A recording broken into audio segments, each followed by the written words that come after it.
ধুরবাল, ঘরের ভিতর টিভির লাইন ধরছে বলে বাথরুম ঘরে এসে খেলছি। এখানেও আমার টিভির লাইন ধরছে, বিরক্ত লাগে না?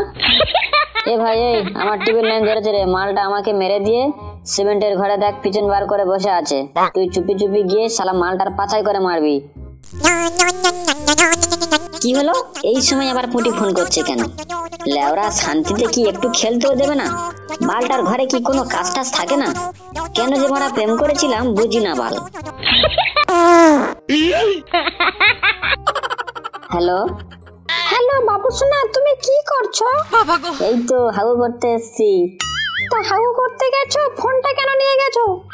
না মানে ঘরের ভিতর নেটের প্রবলেম হচ্ছিল তো, তাই বাথরুম ঘরে এসে একটু ফ্রি ফায়ার গেম খেলছিলাম। গেম খেলছিলে নাকি উল্টো পাল্টা ভিডিও দেখছিলে? তোমায় আমি চিনি না। না সোনা, বিশ্বাস করো, আমার ছোট ভাইয়ের দিব্যি। আমি গেম খেলছিলাম, উল্টো পাল্টা ভিডিও দেখিনি। আর সোনা, তুমি থাকতে আমি কেন ফোনে বাজে ভিডিও দেখতে যাব? এই বাজে কথা বন্ধ করো। কি বলছি শোনো, তোমার জন্য একটা ভালো গুড নিউজ আছে। কি বলছো? Good news? কি গুড নিউজ গো? বাবু, গুড নিউজটা হলো আমি না প্রেগনেন্ট হয়ে গেছি। কি? তুমি প্রেগনেন্ট? কিন্তু কিভাবে? আমি যা শুধু তোমার তো একবার টিপে ধরেছিলাম, না মানে তোমার মুখে বনো টিপে ধরেছিলাম। তোমার খুব জোরে লেগেছিল বলে সেদিনের পর থেকে আর তোমার গায়ে আর কোনোদিন হাত দিইনি। কিন্তু কিভাবে তুমি প্রেগনেন্ট হলে? আমি তো কিছু করিনি।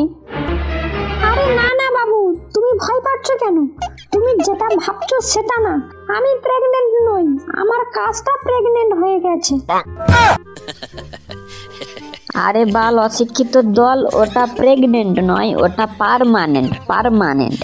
হে ভগবান, এ কোন অশিক্ষিত পাল্লায় আমাকে ফেললে? মানা সিংদের ছিলাম তো ভালোই ছিলাম, কেন এই মালটাকে আমার ঘাড়ে চাপালে? কি হলো বাবু, তুমি ওই রকম করছো কেন? গুড নিউজটা শুনে তুমি খুশি হওনি?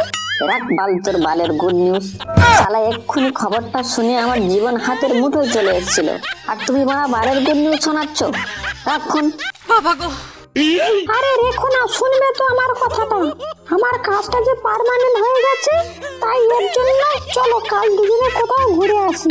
ঠিক আছে, যেতে পারি, কিন্তু কালকের খাওয়া দাওয়ার খরচা কিন্তু তোমার, আমি কোনো খরচা দিতে পারবো না। ঠিক আছে, কালকের খাওয়া খরচা সব আমার, তোমার কোনো খরচা দিতে হবে না।